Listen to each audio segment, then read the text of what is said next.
በትክክል ብዙ ጊዜ ከሚነሱ ጥያቄዎች መካከል ኦርቶዶክሳውያን ማተብ የሚያስሩበት ምክንያቱና ትርጉሙ ምንድነው? እንደገና ማን ጀመረው? ለምን ተጀመረ? መቼ ተጀመረ? የሚሉ ጥያቄዎች ይነሳሉ። እርግጥ ነው ማማተብ መቼ ተጀመረ? መስቀል መሳለምስ ማን ጀመረው?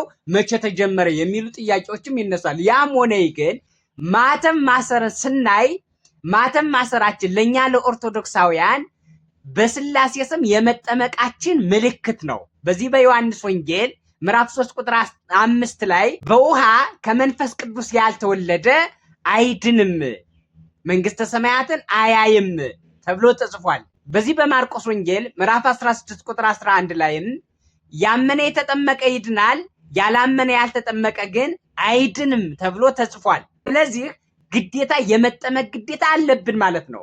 በስላሴ ስም ካልተጠመቅን ቤተ መንፈስ ቅዱስ የሆነችውን ዘላለማዊ ርስትን መንግስተ ሰማያትን መውረስ አንችልም። የመንፈስ ቅዱስ ልጆች መባል አንችልም። አባታችን ሆይ በሰማይ የምትኖር ብለን መጸለይም አንችልም። የልጅነት መብትም የለንም። አልዳንም ማለት ነው በስላሴ ስም ካልተጠመቅን። ከተጠመቅን ደግሞ ምልክት ሊኖረን ይገባል። ያ ምልክታችን ደግሞ ማተብ በአንገታችን ማሰር ነው። ማተብ በአንገታችን እኛ እናስራለን። እኛ ኦርቶዶክሳውያን ማተብ በአንገታችን ስናስር ያስርን እንደሆነ ትምህርተ መስቀል የለበስን እንደሆነ በሄድንበት ደብር ሁሉ አገልግሎት ማግኘት እንችላለን። አጋጣሚው ሞተው ቢገኙ እንኳ ማተብ በአንገታቸው ያሉ ክርስቲያኖች እነሱ መቃብራቸው ተባርኮ ጸሎተ ፍታት ተደርጎላቸው አገልግሎት መቀበር ይችላሉ። ጸሎተ ፍታት ማግኘት ይችላሉ። ስማቸው እየተጠራ ይጸለይላቸዋል። ማራቸው እየተባለ ይጸለይላቸዋል።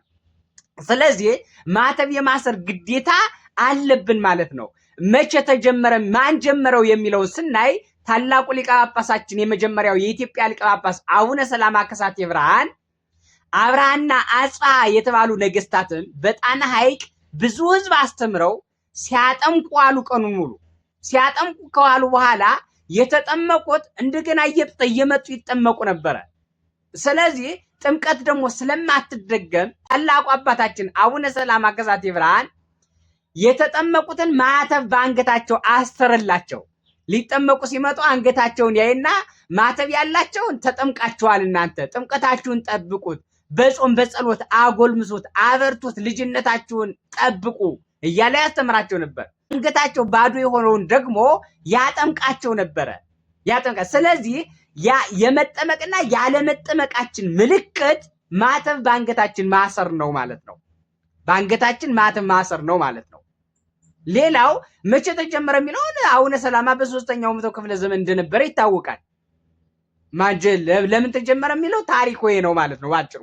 ስለዚህ የመጠመቃችንና ያለመጠመቃችን ምልክት ነው። ልጆች የመሆናችንና ባሮች የመሆናችን ምልክት መለያ ነው።